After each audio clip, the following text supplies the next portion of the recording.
Olá, vamos começar com uma imagem.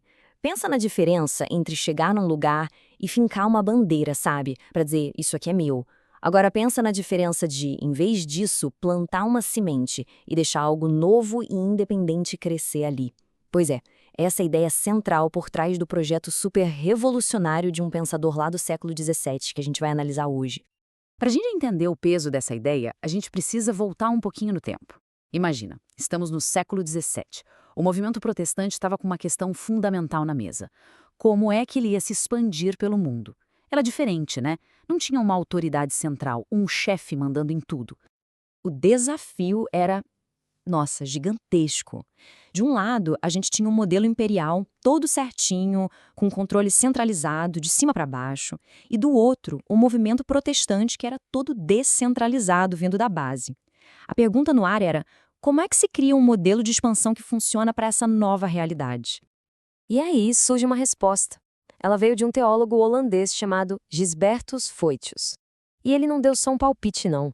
Ele ofereceu um verdadeiro projeto, sabe? Uma arquitetura teológica para resolver essa questão fundamental da missão. E bem no coração do pensamento do Voetius estava essa palavra em latim, plantator. Significa literalmente plantador.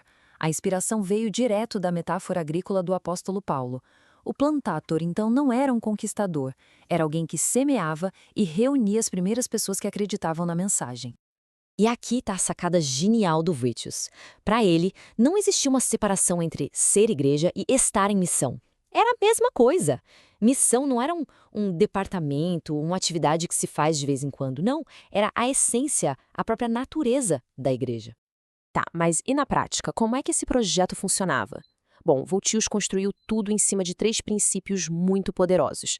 Vamos dar uma olhada em cada um deles para entender a genialidade por trás dessa visão toda. O primeiro princípio já batia de frente com o que se fazia na época. Para o Voetius, o objetivo não era só fazer uma cerimônia ou abrir uma instituição nova. O foco total era numa mudança de vida que fosse autêntica, profunda. Então, o ponto central era esse. A conversão genuína era a prioridade máxima. Voetius fazia questão que essa transformação fosse visível, tanto na doutrina, ou seja, naquilo que a pessoa acreditava, quanto no seu comportamento do dia a dia. E era um processo sem pressa, sabe? Para garantir que a fé fosse de verdade e não só uma formalidade. Agora, o segundo princípio. Ele mexe na questão da estrutura, do envio. O tal plantador do Voetius não era um lobo solitário, um aventureiro agindo por conta própria. De jeito nenhum. Ele era enviado por uma comunidade e respondia a ela. Voetius defendia que a missão era tarefa da igreja, não do Estado.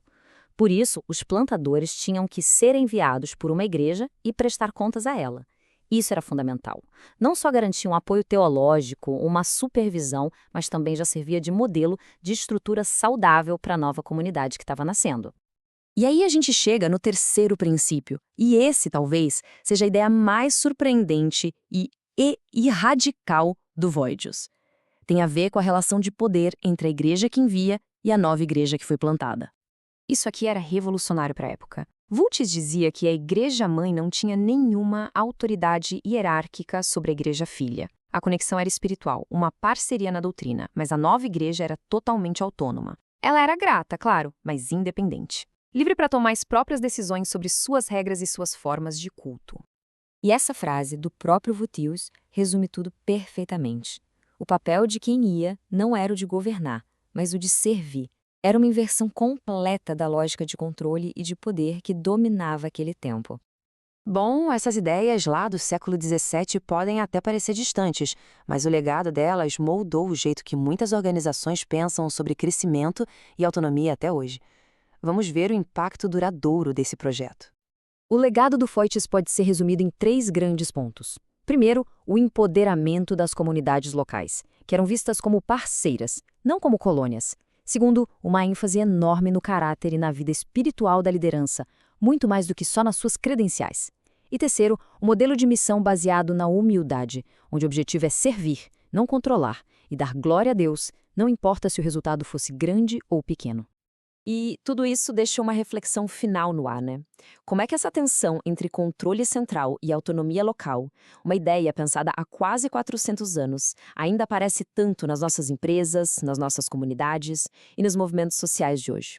O projeto de Voltius, no fim das contas, não era só sobre religião. Era sobre uma forma radicalmente diferente de pensar poder, crescimento e, acima de tudo, liberdade.